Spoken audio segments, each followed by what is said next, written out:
Welcome to the St. Louis Sportist Conversations, casual discussions about sports, life, and who knows what else. Welcome to an episode of Conversations from the St. Louis Sportist. My name is Ron Cook, and I am here at, as you can probably hear, the Local House Bistro in Wildwood, Missouri. And I am joined by Tony Messenger. Tony, how are you? I'm doing well, Ron. How are you? You know, it's finally starting to feel like summer here in Wildwood. I planted a couple of vincas today, so I took in some of the sun, enjoyed the outdoors. Very nice, very nice. And so Tony, by way of introduction, is the St. Louis Post-Dispatch Metro columnist. Now, is that your still Yes. title? Okay, good. Metro columnist. Editorial page editor from July 2012 until becoming Metro columnist. It says here, I'm reading this from your Pulitzer bio, by the way. Thank you. That you joined the Post-Dispatch in 2008 as a capital correspondent, and that you have worked at weeklies, dailies, and magazines in Colorado, Arizona, Nebraska, South Dakota, and Missouri. Felt like I was doing a Johnny Cash song there for a second. That is correct. That is correct. I moved around a lot early in my career until I finally settled at the Post-Dispatch. Yes, and I have buried the lead. Tony, you are a Pulitzer Prize-winning journalist. Thank you. I am. I won the Pulitzer in 2019 for commentary for a series of columns I wrote on debtors' prisons in Missouri, which unfortunately were and are still in a variety of ways still a thing in this country of ours, even though we banned them back in the 1800s. You wrote a column not more than 2 weeks ago on a situation in southeast Missouri about that. Yeah, guy in Scott County who's involved in a civil lawsuit with his business partner. May or may not be a bad guy. He's been sued by his business partner for allegedly taking some of the company proceeds and using them for his personal benefit.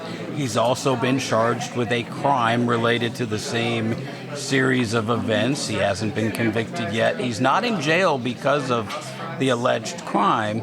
He's in jail right now, and the reason I wrote about him is because in the civil lawsuit in which he was ruled, there was a judgment ruled against him by the judge down there. He lost. He didn't have a lawyer representing him. He says he has no money in court documents. I'm sure there's some people that don't believe him, including the judge. But the judge has fined him almost $30,000 in contempt charges because he hasn't followed her instructions, including one I've never seen before and the lawyers I talked to have never seen before. She ordered him to open a specific bank account at a specific bank and start putting money in to pay the civil judgment. Well, he didn't do that. He says he can't because he doesn't have any money. And so, in effect, she put him in jail because he's poor. She put him in jail and said, you're there for at least 7 days or until you pay me $10,000, the judge, for contempt of court. Well, he doesn't have it, and he hasn't paid, and he's still in jail. He's literally in debtor's prison in the state of Missouri. In 2025. In 2025. Which is crazy. So,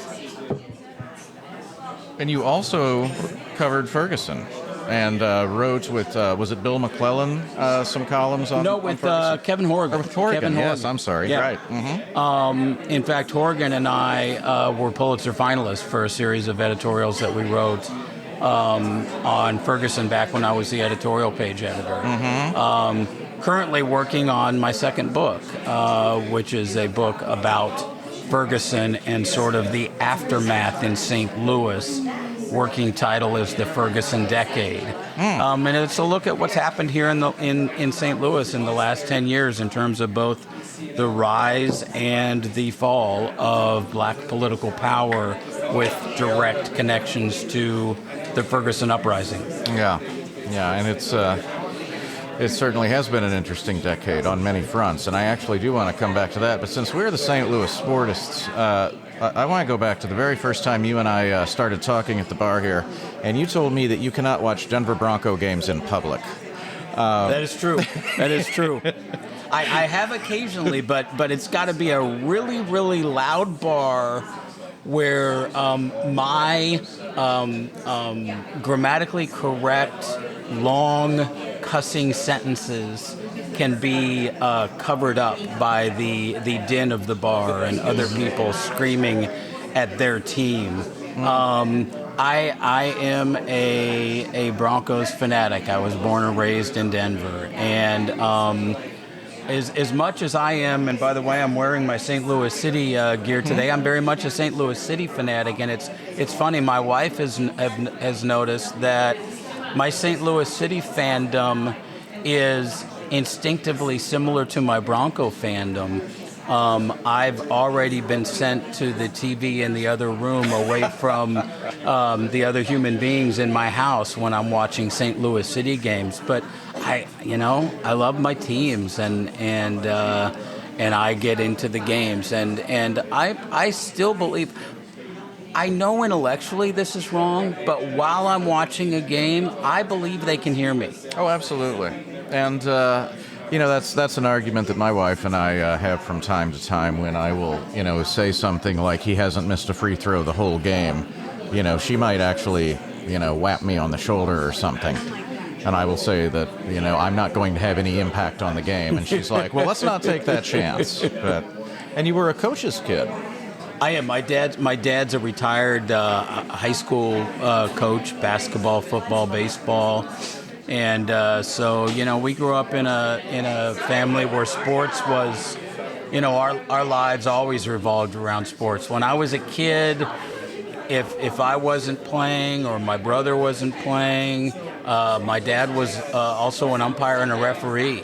And so on weekends, I would go watch him, umpire baseball and softball games and referee flag football games and men's basketball games. And looking back on that, it was really good training for what I do. I mean, to some degree, I am a referee of world and local events, and get yelled at from the sidelines quite a bit, and learned from my dad how to deal with that. It's funny, he still talks about that. Up until a few years ago, he's totally retired now, but up until a few years ago, he used to umpire this girls' competitive fast-pitch softball tournament in Colorado every year. I think it's called the Firecracker Tournament or something. It's some big national women's fastball tournament, and teams from St. Louis were in it all the time. And towards the end of my dad's umpiring career, he would call me. It's like, son, I was at the tournament today, and I had this team from St. Louis, and they recognized my last name, and they said, Messenger, is your son a columnist in the paper? And I got to tell you, son, when they ask me that question, I know it can go one of two ways, and I don't think the guys that I answered it to today liked you very much. So yeah, I do imagine that you get some interesting feedback, either emails or do people still call you on the phone? I get voicemail, but it's interesting, particularly post-pandemic. I work off of my cell phone more than I work off of my office phone, and I use my office phone as much as anything else for voicemail. Mm-hmm. And the people that really need to get me have my cell phone number, and when I'm working on a column, I always give out my cell phone number. So, but I get some very interesting voicemails. I get a lot of email interaction with readers, good and otherwise, and social media, of course. And social media has become so broken. When Twitter and Facebook started, they were a real tool for journalists, and they still can be in some ways. But Twitter, in particular, since Elon Musk bought it, has become such a toxic stew, and it's just not quite what it was 5-10 years ago. And so, the interactions on social media aren't as helpful or healthy as they once were. There were debates, whereas now it's mostly people yelling at each other. But you know what? I take reader feedback any way I can get it. And, a lot of times it's just simply somebody reads my column, emails a response to it, had a similar situation, and that leads to another column. I mean, it's one of my great ways to just sort of continue, whether it's a crusade or like right now when I'm writing about the tornado. Every time I write about something related to the tornado, particularly in North City, I'll hear from somebody else who's got an idea, or you need to talk to this person, or you need to talk to that person. Right. And, one story just feeds another. Right. But I tell you what, I'm going to jump down my question list here because we've just gone into one. The tornado, the General Assembly is meeting to talk about tornado relief in a special session, right, that started like today. Yeah. And one of the other things they're going to talk about gets into public money for stadiums. Yeah. What are your thoughts, and what do you hear just kind of generally on that whole sentiment these days? So my initial thought is just the lack of humanity in the setup for the special session. And keep in mind, I'm a big sports fan, and I'm going to get back to that in a moment. But the fact that we are having a special session where the setup is basically, let's give $500 and some million in taxpayer dollars to some billionaires that own a couple of sports teams, not so that they stay here and don't go to Vegas or Oakland or San Diego or Sacramento, but so we keep them on the right side of the street in Kansas City, so that they're on the east side of state line instead of the west side of state line. That to me seems like somewhat broken public policy, and the biggest critics of it have been conservative Republicans who think that it's government picking winners and losers, and not necessarily the best, most efficient use of taxpayer dollars. So there's that, and you contrast it with St. Louis dealing with this devastating natural disaster at a time in which the president and his current administration has basically broken FEMA and sent the message that they no longer believe in the federal government standing up cities and communities after natural disasters. And so they're saying, we're going to leave that to the state. So what does the state do? The state's opening ante, so to speak, in the tornado is, maybe $25 million. It's not enough. It's nowhere near enough. It would be a nice little start on a fund if it were also leveraging federal money and everything else, but it's just not enough. And when you make that comparison, I mean, politics is about choices. It's about balancing budgets. It's about, moral choices, A versus B versus C. And when we're talking about $500 million for sports stadiums versus completely rebuilding a part of St. Louis, which is the economic driver of the state historically. About 40% of GDP in the state comes from St. Louis. And these folks need money and help, and they need it now. And so my initial salvo is, it's just not enough. Yeah. But to get more into the sports side of it, I want to take everybody back to St. Louis City. So Energizer Park, formerly City Park, is an amazing sports success story. It is a beautiful stadium. It is a great place to watch soccer. It is a wonderful urban stadium that's already won some architectural awards. For people listening that haven't been there, when you're walking on Olive or Market by that stadium or driving by on 40, it doesn't come across as this great monstrosity that just comes out of nowhere and dominates the landscape. It is built in, the field itself is in a bowl, and it naturally fits in downtown West the way it was built. It was beautiful. But remember how that stadium got built. The first vote to make it almost entirely publicly funded, voters in the city said no. They didn't say, no, we don't want soccer.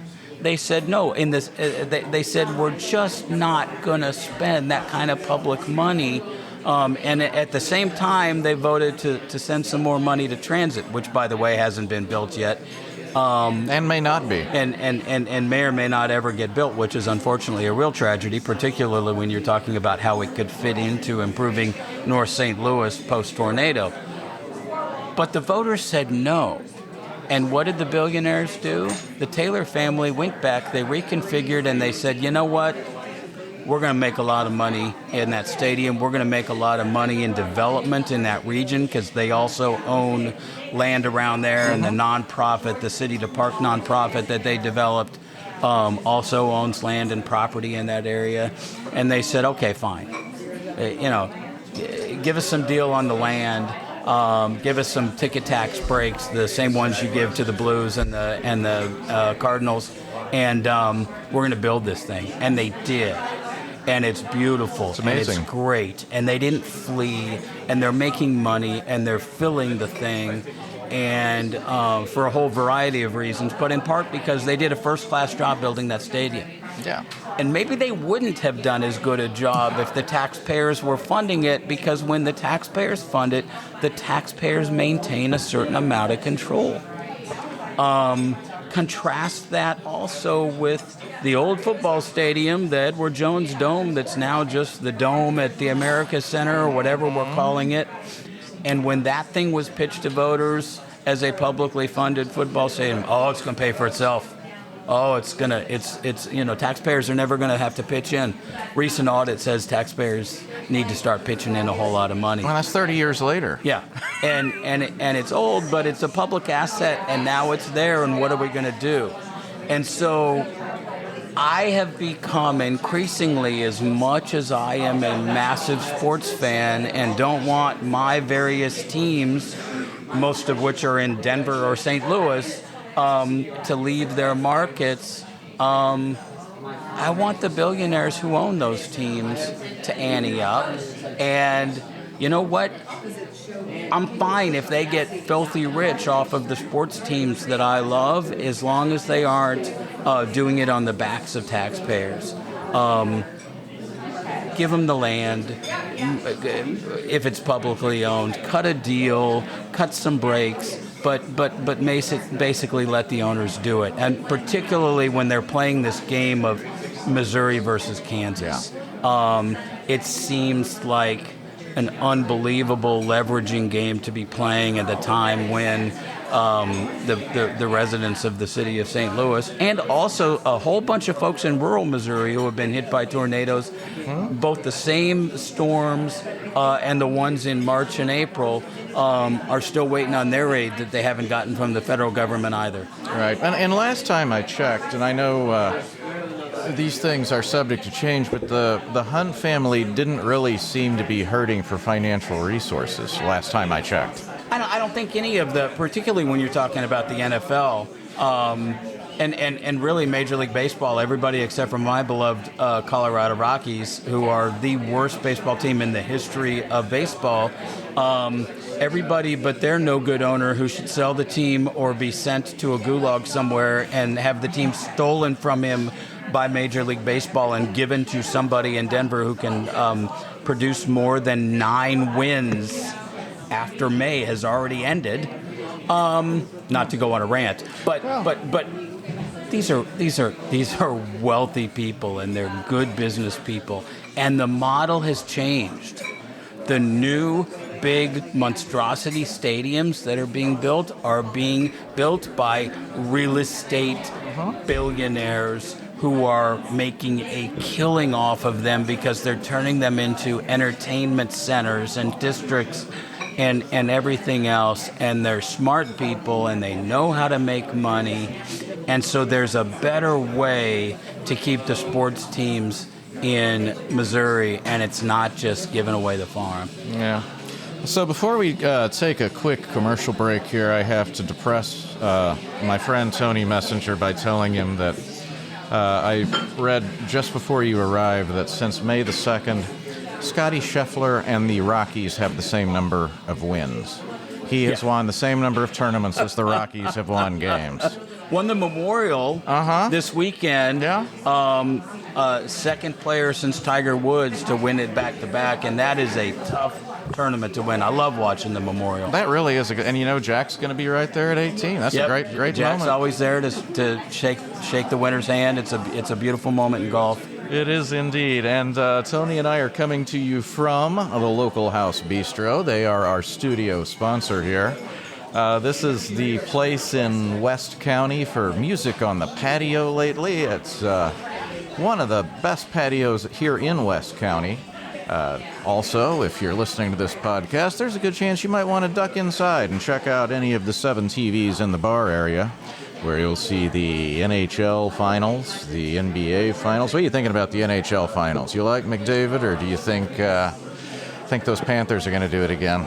I just can't get into a team from Florida winning an NHL title. Repeating? It just seems incongruous to me. And I lived in Phoenix for a while when the Coyotes were down there, and still are, but went to a couple of games in Phoenix, and it's just, there's something incongruous about NHL hockey in Phoenix and in Florida. I mean, places like St. Louis and Edmonton and Calgary and Colorado, those are places that should win hockey, hockey titles. But I digress. I don't pay close enough attention to the hockey playoffs once the Blues are knocked out. So I could not tell you who I think is going to win, but I just don't like the idea of Florida winning. Fair enough. Well, you can see who wins at the Local House Bistro, where you can also get burgers, pizzas, apps, steaks, pastas, and a great group will take care of you up here. Tim, Rob, Holly, Jackie, Whitney, Darian, Cheyenne, and Cooper, who will bring your food to you with a smile there at 16524 Manchester Road. Eat local, drink local, and love local. It's the Local House Bistro. And now Sandra's going to tell us a little bit about First Coast Steel Buildings. Are you in the market for a barn dominium, house, garage, man cave, carport, or hobby shop? Wondering how to get started or where to go? Whatever you are looking to design, look no further than First Coast Steel Buildings. Give Jason and his team a call at 912-314-4848. They will guide you through the process, designing your building to fit your specific needs and budget. Call them today at 912-314-4848 or get inspirational ideas and start designing your own by visiting them at firstcoaststeel.com. Again, that's the number 1, coaststeel.com. Their low-cost buildings are fully galvanized steel, providing you with worry-free, low-maintenance requirements. Integrity, quality, and a family-first approach. First Coast Steel Buildings. 912-314-4848 or firstcoaststeel.com. Discounts for military and first responders. And we are back at the Local House Bistro. My name's Ron Cook on the Conversations with the Sportists, and Tony Messenger is joining us. Tony, I said I was going to ask you, this is the one question I warned you about. Tell me about the day you won the Pulitzer. It was, I can still think of the entire day. I mean, it was like a dream, except for it's like one that I actually remember.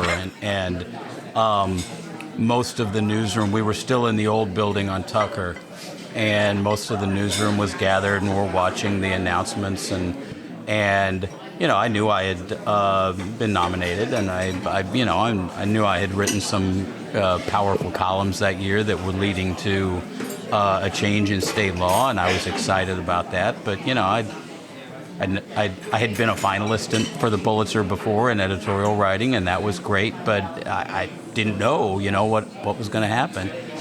And I was standing next to my editor at the time, Marcia Koenig, and I remember just immediately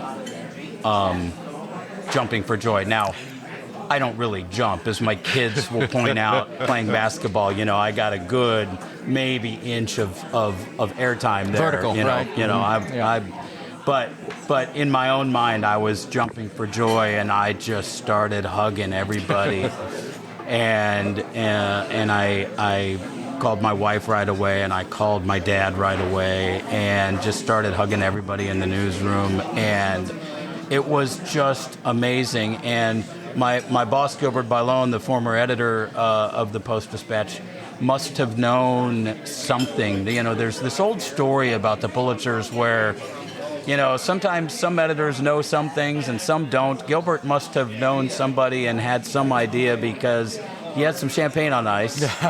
And I happily and without shame walked around the newsroom that day drinking my own bottle of champagne and taking wishes from everybody. And then, oh my gosh, my phone, it just, the phone blew up and the social media blew up and the email blew up, and I was just, nonstop back and forth talking to everybody. And I remember I called my wife and I said, okay, my boss said I can take an Uber home and charge the company. Now, I live in Wildwood, and I'd never taken an Uber downtown before. But, I was drinking a bottle of champagne all day long, and I'm like, I'm not driving home today. And my boss said, you're good. Get an Uber today and Uber back tomorrow, and, we'll pay for that. And I'm great. So I called my wife, and I was like, look, I'm gonna Uber up to Malinche, a Mexican restaurant up here that's owned by some friends of ours, Angel and Janet Jimenez, and I was like, let's go celebrate it at the Malinche. And so I get my Uber and tell the guy where we're going, and he gives me a ride. And as he's dropping me off, I said to him, I said, I got a question for you. I was like, are there a lot of Uber drivers in West County? And he's like, no, not really. And I was like, well, this was a very nice Uber ride. What are the chances you'll be available tomorrow morning to give me a ride back to the office? And he's like, that'd be great, because it's a great fare. And so he explained to me, he's like, you got to go on the app and you got to order it, but just here's my number. Text me right before you're going to order. And so he's looking. So I texted the guy, I was like, about to order my Uber, and he gave me a ride back the next day of the office to get my car. But one of the most important things about winning the Pulitzer, obviously, it's sort of a dream as a journalist. But the thing about the Pulitzer that is different than any other awards, and I've won some of the other national awards, and I appreciate them all tremendously. But people know what the Pulitzer is. Mm-hmm. And people in St. Louis have a specific connection to it because he's the one who founded this newspaper and owned this newspaper and funded a lot of different things in this community. And so there is a connection to the Pulitzer name and that prize that made me more connected to St. Louis than I have ever felt. I mean, I still get the print product, and every day when I look at that line above the flag, 19 Pulitzer Prizes won. I'm that 19th. Yeah. I'm still the last one, and it connects me not just to the history of the St. Louis Post-Dispatch going back well over 100 years. It connects me to the city of St. Louis and the readers of St. Louis. And so the number of well-wishing sort of comments I got from folks who felt connected to me because of winning the Pulitzer, mm-hmm. that really was the unexpected gold, the cherry on top of the sundae or whatever that I just didn't really expect. I felt more connected to this job and this community than I ever had. Yeah. So let's talk about this community a little bit, because interesting times right now. A couple years ago, we got a census number that jarred some people when we went from over 300,000 in the city way down to about 282, and it's gone down since then to like 278 was the last I saw, 278-ish. Do you think it's possible? Because like back in crisis PR, they always one of our phrases is, what's the floor? Which is a really polite way of saying, how bad is this going to get? Yeah. Do you think it's possible that population going so low could actually be what brings this long-rumored, discussed city-county merger to fruition? The irony is, if you did the merger today, all of those narratives change overnight. We're no longer the top crime city because the numbers change, and we're actually more fairly compared to some of our cities that they compare us to. And so we're still,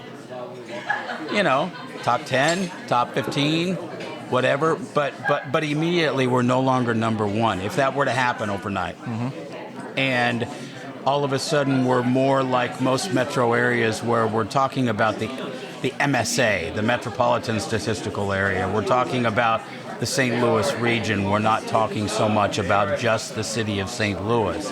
And that's the great irony here in this community. I was, when I was the editorial page editor, a big advocate early on for the merger in its most recent iteration until the details came out. Mm-hmm. And then the details come out and it was like, oh, wait a minute. We're making Steve Stinger a king, a guy that we've all figured out is corrupt and is, this was before he went to prison, but some of us knew that's probably where he was headed at that point.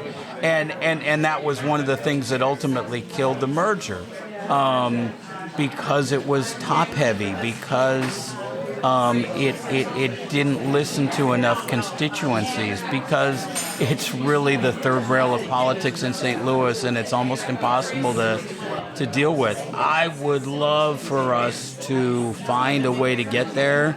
I became convinced after the last failed attempt that the way there is a slightly more incremental step, that the city of St. Louis actually just re-enters as a municipality.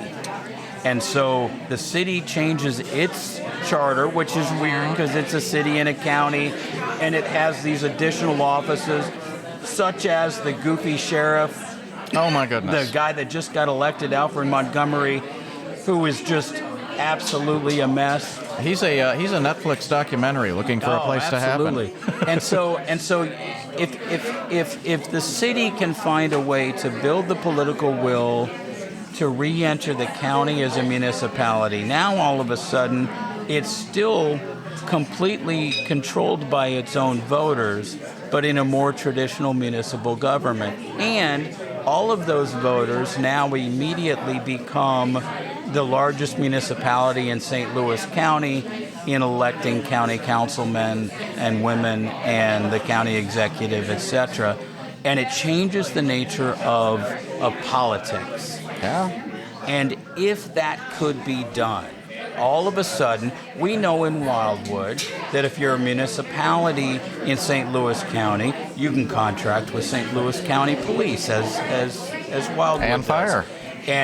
And it's seamless, and I'm unaware of anybody in Wildwood that is upset that we don't really have our own police department. We think it's great. It works out well.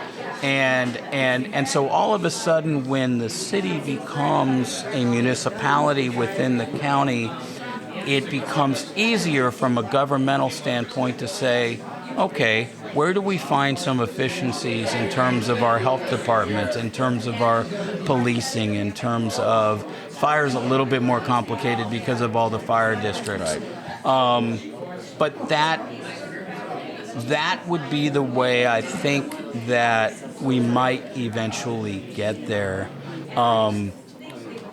Because the fact is, the comparisons that we make right now with the city crime being measured just based on the city, and we're being compared to other places where it's really the city and the county and a larger region, it's not fair. No.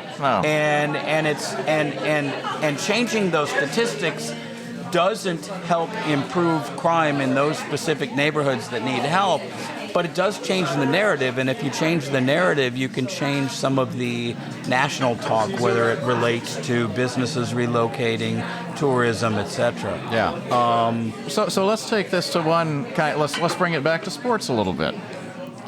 Atlanta, a few years ago, takes the Braves from downtown and moves them to Cobb County. Years from now, could you ever foresee a circumstance where the Blues or the Cardinals might not be playing within the shadow of the arch downtown? No.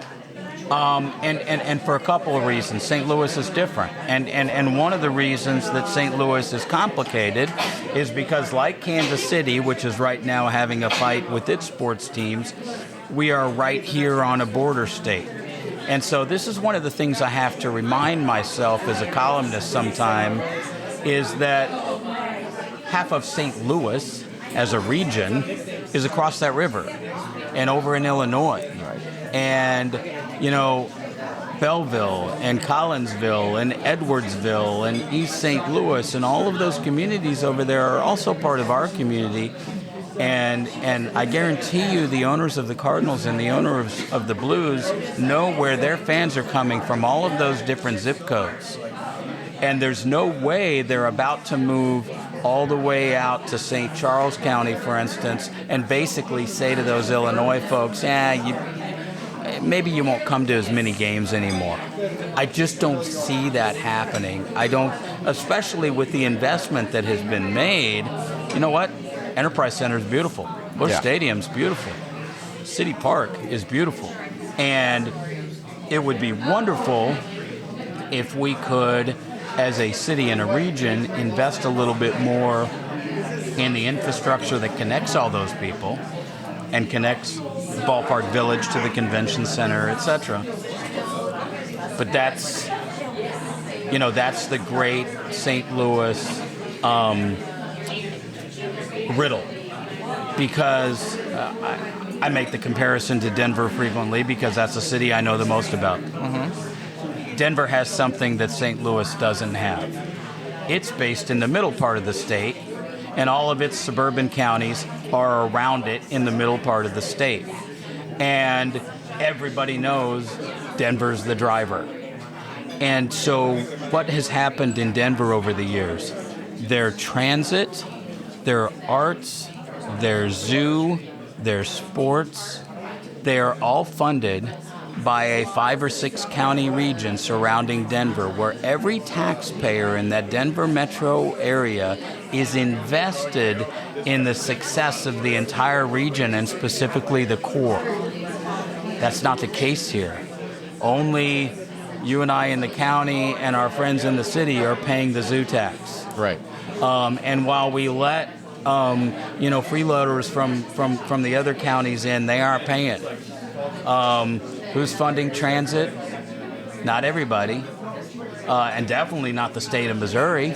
We're one of the only states in the country where the state doesn't actually fund any of the transit. Yeah. And that's the same here in St. Louis as it is in Kansas City.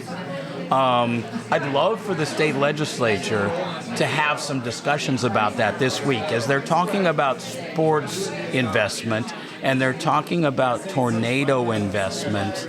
Not tornado investment, natural disaster, investment, rebuilding. Right. Talk about the things that really make cities go. Who's funding roads? Who's funding transit? Who's funding health care? Who's funding child care? All of these things that happen in all of our communities. And is Missouri an equal player, a partner with the city? Or is it really that they like to use St. Louis as a punching bag sometimes and forget and then just come running to us when they need money? Yeah. That's part of the problem with when we get back to this crime narrative. It continues to be a situation where if the city and the county and the regional counties and the state of Missouri all put their heads together and decided, let's improve St. Louis rather than do battle with St. Louis, and maybe we'd see some real improvement. Yeah. Yeah, but your outstate legislators have to score the points with people at home by saying they stood up against St. Louis. Yeah, and meanwhile in Southeast Missouri, their poverty is as bad as our urban poverty, which has been that way for a very long time. They're being hit by different tornadoes, but tornadoes during the same season that are hitting us. They're dealing with the same problems that folks in the city are dealing with, and yet their lawmakers aren't looking at it in the same way. No. Well, folks, we're getting ready to wrap it up here with Tony Messenger, the Pulitzer Prize-winning editorial writer for the Post-Dispatch. And so this is my final question for you of the evening. And, of course, I have to come with something out of left field. Are you ever at a traffic light or just sitting, whatever, thinking, what am I going to write in my last column? And I would like to point out that a lot of us hope this isn't for a very long time. But have you ever kind of thought, what am I going to write in that last column? So I've never actually thought about what that last column is, in part because I know I'm going to be working for another 10 or 20 or 30 years or whatever it's going to take. But it's funny that you mentioned me sitting in my car thinking about a column. When I used to go downtown every day, for a long time I used to commute on 44. I would take 109 down to 44 and 44 into Lafayette and get to the old building on Tucker that way. And it was easier than dealing with 40 and Clarkson and all the traffic. And on my way home, I had this habit, and I've had this habit as a writer for a long time. I write when I'm driving. When I used to commute every single day, particularly on the drive home, I would find myself kind of writing in my head, working on that next column. Not the last one, but the next one. And I have this habit, and it's funny because it's happened multiple times. I would be driving home, and I'm supposed to meet my wife at a specific time at, our favorite restaurant, Local House, wasn't around at that time. It used to be Big Bear, but I'm meeting them for dinner or whatever. And I would have to pull over and text her and say, oh, by the way, I'm going to be late. I missed the exit again. I'm column writing in my head, and I miss 109, and all of a sudden I see the roller coaster at Six Flags, and I'm like, oh, I did it again. Mm-hmm. And I have done that for years. I don't do it as much now just because it's not a daily commute. It's not a routine. I go downtown when I need to go downtown. But, oh my gosh, I used to do that all the time. I write when I'm driving, and then all of a sudden I'm just not paying attention to my exit, and I miss it. So, yeah, like we said, you've got 10 or 15 more years to have a lot of different experiences. So, it could be your final column could have to deal with something that who knows what's going to happen by then. But you know what it'll probably be? The Rockies win the World Series. In a nail-biter over the Cardinals. In 30 years. Yeah. And I just keel over as I'm writing it. Because by then they'll have realigned the National and American League, again, and everyone will have switched or something, and it'll be possible that they'll just jumble all the playoff teams again. Tony Messenger, thank you so much for taking time to visit with us tonight. We really appreciate it. Thanks for having me. And thank you for joining us on another episode of the St. Louis Sportists Podcast, the Conversations Edition. We'll talk to you soon. Take care. And that wraps another episode of the St. Louis Sportists Conversations. Please like and subscribe to stay up to date on all the latest episodes.